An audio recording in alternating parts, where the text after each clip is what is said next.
buenas tardes, espero que les haya gustado toda la mañana el evento. Gracias a los organizadores, ha sido un evento súper lindo.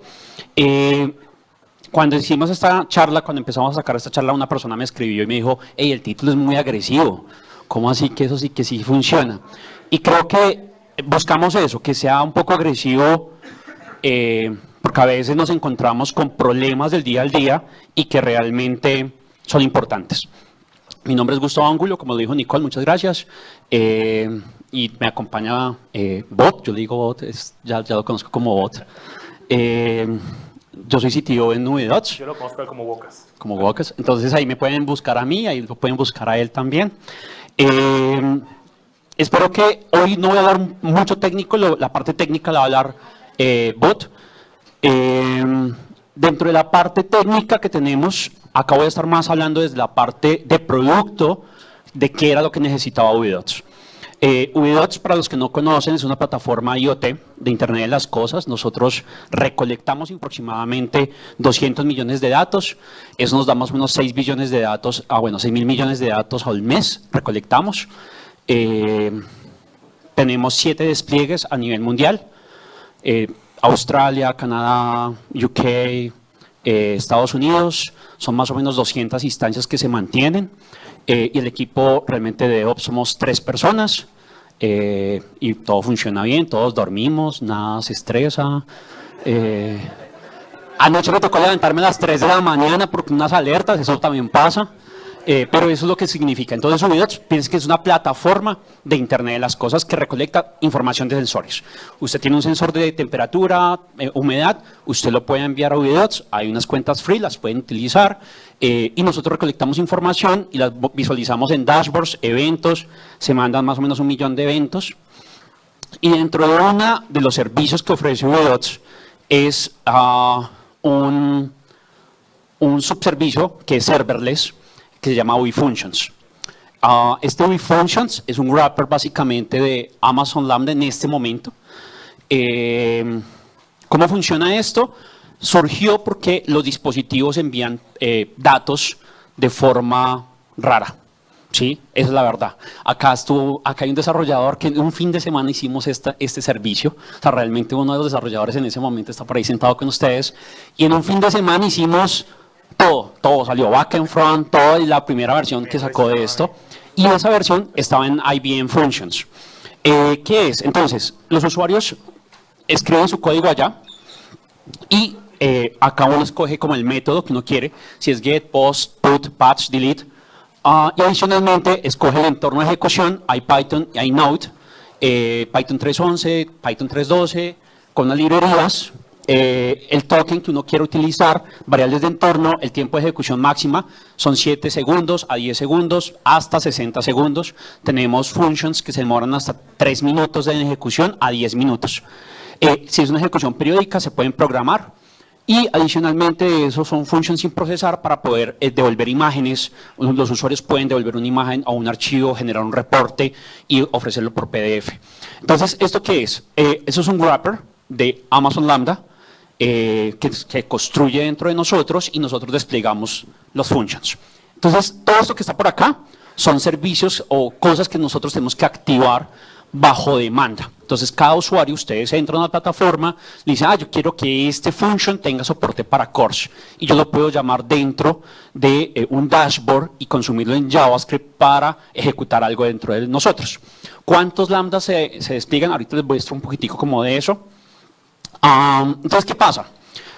Que si alguno ha tenido contacto con Amazon Lambda, ustedes despliegan un function y necesitan un gateway o un API gateway que se llama, que es el que llama el servicio hacia Lambda. Eso Amazon lo hace perfecto. Por favor, no hagan esto, lo que nosotros hicimos. ¿Por qué? Porque Amazon en el 98% de los casos lo hace muy bien. ¿Por qué? Porque ellos hacen el API Gateway y no cambia. ¿Qué pasaba? Que nosotros necesitábamos cambiar estos functions y allá en ARCS teníamos que parsear la información que se manda. Entonces, si yo mando dentro del get, mando unos query params, se tienen que convertir a un JSON y adicionalmente nosotros tenemos que encapsular y embeber variables de entorno directamente en tiempo de ejecución. no se pueden guardar dentro del lambda para que se almacenen. Ejemplo, el token tiene que estar almacenado en tiempo de ejecución por seguridad y el lambda no lo puede tener. Adicionalmente de eso, había unos requerimientos de autenticación que son propios de VDOTS. Y adicionalmente de eso es un servicio, MQTT es un servicio para IoT, que es otro wrapper que se hace que llama a los lambda directamente. Entonces, los requerimientos de nosotros eran súper especializados y son demasiado para nosotros. Nosotros evaluamos lambda, no nos servía. Entonces, lo que nosotros hicimos hace 5 años, 6 años, utilizamos Conch. Conch es un API Gateway open source escrito sobre Nginx, escrito en Lua, en OpenResty. Entonces, ¿qué pasó? Que ya no estaba escalando. Entonces teníamos una instancia de 12 CPUs, 32 GB de RAM, solamente eran 100 requests por segundo. Nosotros al día de hoy recibimos unos 3.000 requests por segundo en la otra, o sea, en ingestión de nosotros, y ahí son 4 instancias, 4 pods básicamente, de 4 GB de RAM con una CPU. Y funcionaba a 4.000, soporta picos de 10.000 requests por segundo. Esto no soportaba 100. Entonces nosotros decíamos, ¿cómo es ilógico que esto tiene menos tráfico y no tiene CPU? Porque era un gateway, o sea, lo único que tiene que coger es coger esos datos, mandárselos a Lambda o a IBM, y esperar y devolverlo. Era lo único que tenía que hacer. Y hacerlo bien, y no lo hacía bien. ¿Listo? Entonces, esa vaina se caía. ¿Sí? ¿Y quién se pasaba? A las 3 de la mañana sonaban las alertas y no tenía que levantarse. Pues, pucha, esto está todavía caído. ¿Por qué? Ni idea. Reinicie. Listo, solucionado. Pero no te deja dormir. 4 de la mañana, pues está caído de nuevo. Levántese, reinicie, acuéstese a dormir. Entonces, es un poco la arquitectura. Que ya va a explicar un poco Bot. Entonces, nosotros tenemos un tiempo de promedio de 3.8 segundos, que es lo que se demoran los functions al día de hoy de los usuarios. Nosotros no tenemos control del código que escribe el usuario. El usuario escribe lo que se le da la gana. Entonces, hay usuarios que escriben cosas bonitas y hay usuarios que escriben cosas horribles. Y hay un tiempo máximo de eso. Nosotros no soportamos TLS sobre eso, el que se encarga del TLS es HA Proxy. ¿Por qué es importante eso? Porque el SSL a grandes cantidades de requests aumenta mucho la CPU y es un valor significativo para considerar en servidores. Listo, entonces esa es la arquitectura que yo planteé un día. Entonces yo llegué, me levanté un día y dije, me mamé. Literalmente llegué así un día, le dije a Bot, ¿sabes qué? Necesito... ¿Qué estás haciendo? Y él me dijo, estoy haciendo X y Y, no me acuerdo. Necesito que te dediques 3 días a sacar un MVP de esto. Y vamos a reemplazar todo esto. Me mamé de esta vaina, no quiero seguir trasnochando, estoy mamadísimo de eso. ¿Sabes qué? Y dije, voy a poner un cron cada hora para reiniciar Conch, porque se caía, y yo no quería levantarme a las 3 de la mañana. Entonces puse algo que cada hora se reiniciaba, y eso estuvo hasta hace como 5 meses por un año. Y funcionó, ¿listo? Entonces yo dije, vea, yo quiero tener varias cosas. Primero, un adapter, que creo que entiendan muy bien que el adapter es donde yo registro mis rutas y le digo a la parte administrativa, vea, hay que llamar esta ruta y está conectada con este lambda. El adapter lo llama la aplicación interna de VDOTS. Eso no es para el usuario final. El gateway, que es el que va a recibir el get o el post, va a parsear, va a meter toda la lógica rara que nosotros tenemos y va a hacer el llamado hacia Lambda o Amazon, o IBM en ese caso que estábamos nosotros, y una base de datos de persistencia. Entonces eso fue lo que yo le dije al bot, y le dije, bot, haga esto. Y en 3 días necesito algo de esto funcional. Ese fue el chicharrón que me dejaron. Así estaba el ticket. Así estaba el ticket. Parce. Entonces, tenía que resolver cómo hacer el servidor y cómo levantar también el gateway. Lo primero era definir la entidad adapter que voy a registrar. ¿Sí? ¿Qué es lo que efectivamente necesito guardar para que el gateway pueda recibir y ofrecer el servicio? Entonces, se definieron, esa entidad tiene 3 elementos importantes. La ruta, que es efectivamente el path, con un plus. El middleware, que es todas las funcionalidades que ustedes vieron arriba. Y el target, que es la lógica para pegar hacia los terceros. Pero antes de entrar en detalle de cómo lo resolvimos, me gustaría que todos estuviéramos en la misma página con respecto a qué es async. ¿Sí? Async es la funcionalidad de Python que me permite correr código independiente del flujo del programa principal. ¿Cómo permite correr código async fuera del flujo principal? pues levanta un loop que es sencillamente un arreglo donde yo voy registrando tareas, las tareas o corrutinas, y ese loop va siendo constantemente monitoreado para ver cómo va la tarea. Entonces, hey, yo le hago una tarea para que accedas a la base de datos. Listo, comienza la tarea. La tarea necesita consultar a disco. Entonces, hey, yo me voy a demorar consultando el disco, parce, haz otra cosa. CPU, haz otra cosa. Entonces voy a otra tarea que va a hacer un request. Y la tarea dice, uy, yo me voy a demorar esperando que la del servidor me responda. ¿Por qué no vas y preguntas qué más hace? Se regresa otra vez al disco. Hey, disco, ¿ya terminaste? Sí, ya terminé mi lógica. Sigue con la siguiente. Request, ¿ya terminaste? Sí, ahora sí terminé. Y va constantemente girando en el loop con esas corrutinas. ¿Sí? Esto lo permite porque las tareas tienen que definir cuándo yo puedo parar, cuándo puedo hacer el salto. Ya son las sintaxis del lenguaje que son las que ustedes me han visto de Async Await. Hay algo importante, como se dan cuenta por la explicación que estoy dando, las tareas nunca se ejecutan en paralelo. No hay nunca una condición de carrera porque es que la tarea le cede el control a la siguiente, el loop va gestionando eso, nunca una tarea va a estar corriendo igual que la otra. Hay concurrencia, pero no hay paralelismo. Y esa espera que yo estoy dando es porque hay un recurso que yo estoy esperando. Usualmente los recursos suelen ser recursos de entrada y salida, que es precisamente el problema que estábamos planteando. El servidor de Kong, en parte, funciona muy bien, mucha gente que lo usa, mucha gente lo sirve, porque tiene un margen de respuesta en el tiempo que no es tan extraño como el de nosotros. Nosotros tenemos respuestas que pueden ser de unos usuarios que lo hacen muy bien en un segundo, o usuarios que hacen unas locuras que se demoran hasta un minuto, y ese minuto terminaba bloqueado el proceso principal. Entonces, si nosotros queremos solucionar el problema del bloqueo del proceso principal, tenemos que utilizar una forma de que ese proceso no esté bloqueado, utilizando async. Entonces, ahora sí, entremos a la parte de implementación. Entonces, ¿cómo implementamos la parte del servidor del adapter? Entonces, como les decía, tenemos la ruta. La ruta solo tenía un pequeño problema, y es que la ruta tiene que poder resolverse, el path, que a la larga de la ruta es solo un path, puede resolver con respecto a subpaths. O sea, que si yo tengo mi función de AWS/A/B/Pepito, el principal es el que me debe permitir la búsqueda de la configuración del adapter en la base de datos. Y todo lo demás tiene que poder ser pasado con un parámetro. Pero yo no sé eso en un principio por la URL. Tengo que buscar la forma de buscar en la base de datos. El middleware, que era cada una de las funciones que ustedes vieron ahorita. Hey, puedes get, voy a activar cores, necesito que nada más estos hosts sean válidos. El middleware es esa capa que lee los headers y modifica el request con respecto a esos headers, y yo lo resuelvo como si fuera un modelo de cebolla.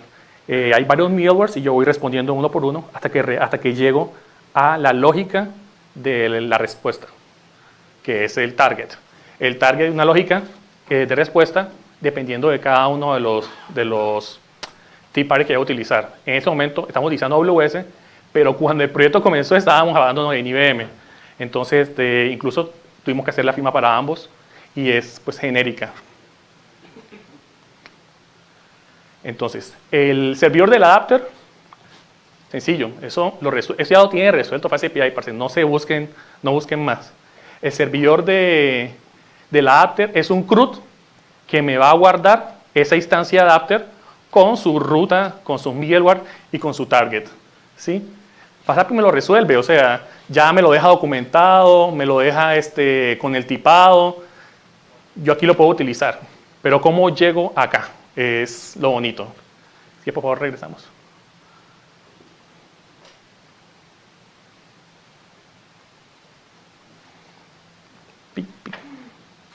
¿Cómo llego acá?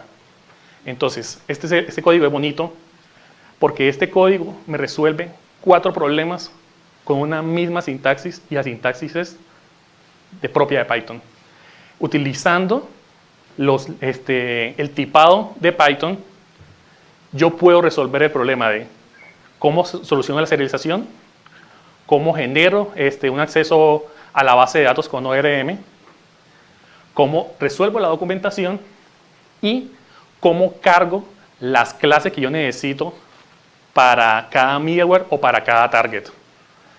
Entonces, SQL Model es una librería que fusiona Pydantic, que es un serializador, con la lógica de SQL Alchemist para permitirme con un solo registro, un solo esquema, tener la solución de la serialización y el acceso a la base de datos. Y se dan cuenta, adicional al tipado clásico de Python, también hay tipados muy propios, como es el tipado del middleware y el tipado del target. Ahí lo que estoy haciendo es uniendo todas las clases que yo más adelante le voy a mostrar que se definieron. Una unión de esas clases me permite, nada más por la etiqueta del nombre, él va a encontrar cuál es el patrón de la clase que le encaja cuando esté serializando y me va a cargar la clase que yo necesito con la lógica que yo necesito. ¿Sí? Para los que no están familiarizados con FastAPI, esta es un solo de los endpoints que ustedes vieron. Este es el endpoint de creación del adaptador. Como se dan cuenta, yo le paso un esquema de lectura y sobre ese esquema de lectura interactúo con la base de datos, que es un CRUD, es un modelo repositorio, utilizando ese mismo adaptador que ustedes ven ahí de la base de datos a conectarme por ORM. Esto para cada acción me permite sacar lo que le mostramos ahorita, el CRUD, para poder registrar los adaptadores. Esto ya me resuelve el problema inicial, el problema del servidor de adaptadores. ¿Sí? ¿Cómo lo registro? Chévere, porque con una misma sintaxis soluciono 4 problemas. Les estaba hablando que la ruta tenía el inconveniente de que tenía que poder resolver subpaths, y para eso tenía que consultar cuál es de todas las slash el punto en el cual efectivamente está resolviéndose hacia un target que yo tengo. Para eso tenía que hacer un SQL, que hacer ese SQL de manera programática en SQL sería complicado. Una de las ventajas de utilizar SQL Alchemist es que SQL Alchemist permite hacer los SQLs de manera programática sin necesidad de tirar código SQL. Eso es algo interesante. Pero lo más importante de SQL Alchemist para nosotros es lo que está aquí en la línea 40, y es que la consulta a la base de datos cuando va a consultar es asíncrona. En ese momento el programa cede, la corrutina le cede al loop que puede saltar en ese momento para que se sigan resolviendo. Entonces, SQL Alchemist me soluciona el problema de base de datos y me permite que el acceso a la base de datos sea asíncrono. Ahora hablemos un poquitico de la parte del gateway. Pero antes de entrar al gateway, hay muchos middleware que ya están solucionados. Si ustedes ven FastAPI, ustedes ven qué parte es aquí hay middleware que ya están desarrollados. Yo no iba a desarrollar esa lógica porque ustedes tratan de resolver la lógica del course, se ve muy sencilla, pero cuando uno ve, estas posibilidades se presentan y tienes que tenerlas en cuenta, no, parce, no va a desarrollar eso. Yo me fui a ver el código de los middleware para ver cómo lo podía implementar acá y terminé viendo que, oye, esa firma es muy extraña. Esa firma es code resistant y eso no tiene response request, request response, perdón. Y yo, ¿cómo es esto? Y me tocó indagar por debajo de FastAPI. Por debajo de FastAPI tenemos un servidor de ACGI que se llama Starlette. Los servidores ACGI, al principio da miedo, pero lo único que tiene que tener en cuenta uno es esta firma.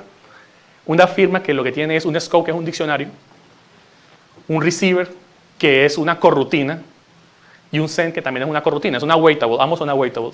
Yo en cualquier momento de ese onions de ese onion de middlewares, puedo solicitar a los awaitable, a los esperables de receiver o el send, la información o enviarle información. Mientras, con la información que tengo en el scope, que es la información de los headers del request, puedo hacer todas las transformaciones que me estaba solicitando. De tal forma, puedo seguirlo manejando asíncrono, puedo utilizar los middleware que ya existen. Lo único que necesito es cómo adapto esa firma a que Pydantic a que yo se la pueda recibir al usuario y validarla con Pydantic y después volverla a cargar para que el gateway lo tenga. Se hizo de esta forma. Este es un proxy, este es un middleware tipo proxy. ¿Sí? Un proxy sencillamente es que lo que voy recibiendo se lo voy pasando a request, esperando que me responda y respondo lo que me responde el request a un tercero. ¿Sí? Si se dan cuenta, Esto es una clase que tiene la posibilidad de ser llamada y tiene la firma de una aplicación ACGI, Scope Receive Send. Lo que era importante para mí en este caso era que ese llamado interno también yo pudiera hacerle await para que se diera el control mientras esperaba. Ahí la solución fue utilizar HTTPX. Si ustedes ven, yo declaro el cliente en la línea 19 y lo utilizo en la línea 26. Tanto así que yo incluso el body lo recibo como una waitable y se lo paso, el body del request que me está haciendo el usuario lo recibo como una waitable y se lo paso al tercero como una waitable. O sea, yo evito en la mayor posible incluso tener almacenamiento de memoria. Eso lo hace más responsivo porque en la medida que tú tengas que almacenar para poder responder, está generando lags. ¿Sí? Pero esa, que era la firma que tienen todos los middleware que ya están, tenía que de alguna forma presentársela al adapter. Por eso tuve que hacer un envoltorio, un esquema. Ese esquema es sencillamente, yo le coloco, yo les había dicho que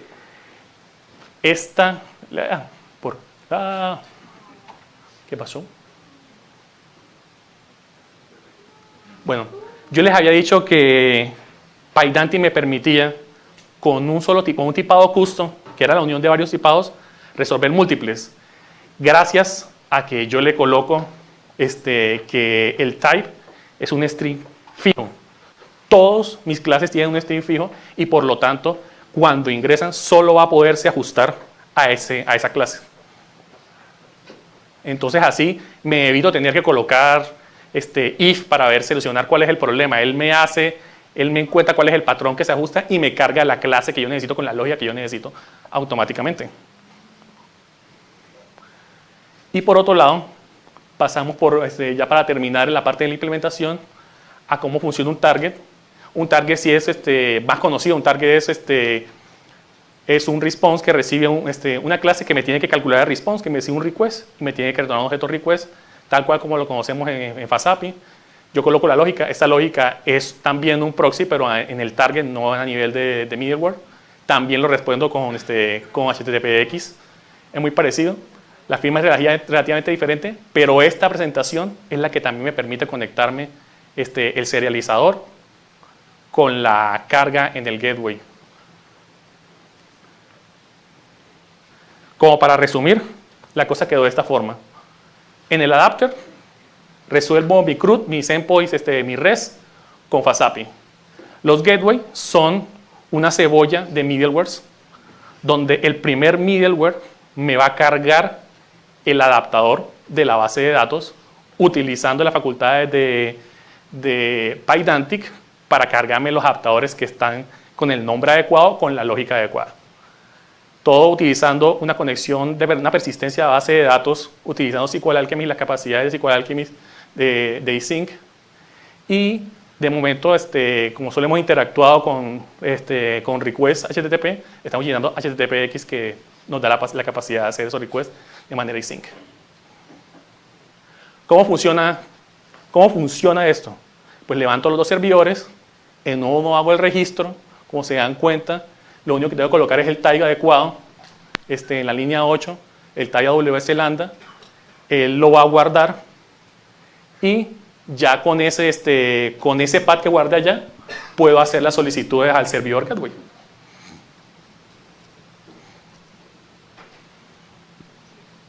Ahora, todo eso no sería importante si no tuviéramos una forma de medir que efectivamente diría, uy, valió la pena el esfuerzo. Arriba estamos utilizando WRK, una herramienta para hacer benchmark, pegándole directamente a Lambda. Lambda obviamente tiene todos los juguetes para hacer eso escalable y si se vende el número de request por segundo, es comparable con lo que yo tengo aquí en local corriendo, pegándole también esa función. O sea, sí, hay una latencia debido a la lógica de negocio que no estamos utilizando, pero no hay bloqueo y sí es escalable, gracias a la parte de async. No estábamos pudiendo manejar 100 requests por segundo y aquí estamos viendo que efectivamente sí, con uno ya estamos gastando 80 con uno solo y no estamos pudiendo con 4 nodos levantar, manejar 100. Acá hay algo, los valores que tienen que mirar ahí, request por segundo arriba. O sea, bueno, por allá de arriba aquí 435 requests. Eso es el API Gateway de Lambda. Y por acá tenemos 315. Claro, es menos, ¿cierto? Ustedes dicen, bueno, pero esta vaina pues, es menos que lo que me puede ofrecer Lambda. Sí, claro. Lambda es una cosa de producción. Esto era un ambiente local con un solo worker de async. ¿Listo? Entonces, la diferencia es muy comparable. Y adicionalmente, estaba corriendo en la computadora de Otto, ¿sí? O sea, no era nada grande, nada robusto en este sentido. Ya lo cambié. Entonces, digamos que para mí esto era completamente válido. No, y es verdad, ya la cambió. Y funciona.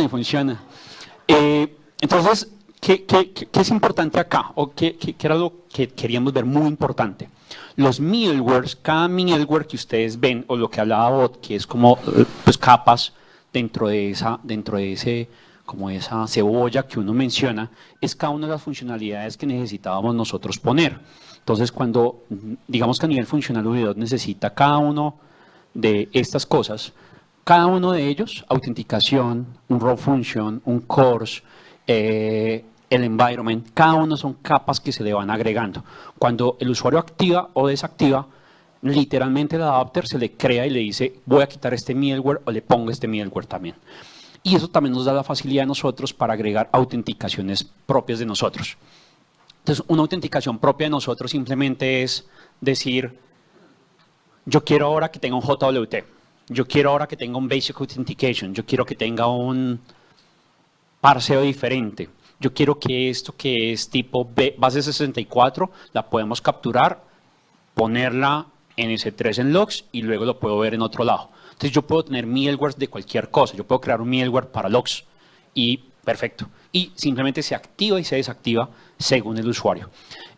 Acá hay otras funcionalidades porque nosotros tenemos como funcionalidades o middlewares dependiendo del usuario también. Entonces, no todas las funcionalidades son para todos los usuarios y eso nos permite nosotros pues como crecer ahí. Ya al final cuando vos me entregó eso, fue un dolor para desplegarlo. No, mentira, fue muy fácil. ¿Cómo está desplegado el día de hoy? Más o menos nosotros recibimos 100 requests por segundo. Ok. Tiempo promedio de 3.8, ahorita hay unos días o en unas horas que son de 4, 5 a 6 segundos de respuesta, que ya es tema de usuarios. ¿Dónde está desplegado ahorita? Nosotros tenemos en un clúster de Kubernetes, este proyecto se llama internamente Argo, está desplegado en 5 pods, cada uno de 1 GB de RAM con una CPU no más. Y no tiene más, pues mayor escalabilidad en ese sentido. Eso soporta al 20%, o sea, todo lo que llega ahí es como 20% de tráfico. Eso. ¿Por qué lo tenemos 5 y no tenemos 1? Es muy sencillo, porque hay picos. ¿Sí? Hay usuarios que cada hora mandan fácilmente 2.000 requests por segundo y nosotros recibimos full a lo que dé. Y los payloads son muy grandes también, son de 1 mega o mega y media. Y eso hace que necesitemos más conexiones abiertas para poder ofrecer. ¿Sí? Sí, son cosas súper raras a veces y también de descarga. A veces sacan reportes de 3 megas, 4 megas y uno dice, ¿para qué necesitan eso? No sé, pero pues lo hacen. Y tenemos múltiples targets. Al día de hoy solamente tenemos Amazon y Proxy, pero antes teníamos IBM. Entonces también fue un reto porque teníamos que migrar en caliente los usuarios. Entonces nosotros éramos como, hey, hoy usted sus functions, que un usuario puede llamar fácilmente 100.000 functions, o sea, 100.000 ejecuciones a un día, decirle ya no van a correr en IBM, sino van a correr en Amazon y no se le puede caer nada. O sea, todo tiene que ser en caliente y todo tiene que estar funcionando. Entonces, ¿cómo era esto? Literalmente por debajo el core decidía, le decía ahora el middleware, el target ya no va a ser IBM function, sino va a ser Amazon. Y literalmente había una persona de soporte que era el que lo hacía. Nosotros no hacíamos eso. En desarrollo, nosotros llegamos hasta desarrollar y entregábamos en DevOps. ¿Quién es responsable del cliente? Pues para eso está el equipo de soporte. Entonces el equipo de soporte se puso la 10, cliente por cliente, activa, desactivado, activa, desactivado. Todo está funcionando, perfecto. Siguiente, cogían. Entonces es muy importante eso. Y lo último que es súper importante es alta mantenibilidad. ¿Por qué? Porque ahora agregar un proxy nuevo o un middleware nuevo es un tema de un día, 2 días. Antes, si les mostrara el código en Lua de esta vaina, eso está público en GitHub, lo pueden buscar por ahí, eso se llama OpenWhisk. Es un dolor, o sea, lo entiende la persona que lo desarrolló y la persona que lo desarrolló. Eso está en Lua y además estábamos corriendo una versión de Kong muy vieja también, que era de 2.4. Ahorita puede ser que sea muy funcional, a nosotros preferimos hacer esto y no hacer ese upgrade de Kong. Independencia y escalabilidad. Al día de hoy tenemos 5.600 lambdas desplegadas en Amazon, más o menos, en un despliegue. En el despliegue principal, y más o menos son 200 millones de ejecuciones por mes. Eso es lo que recibe este proyecto, que es como, pues algo ahí como funcional. Y ya, muchas gracias.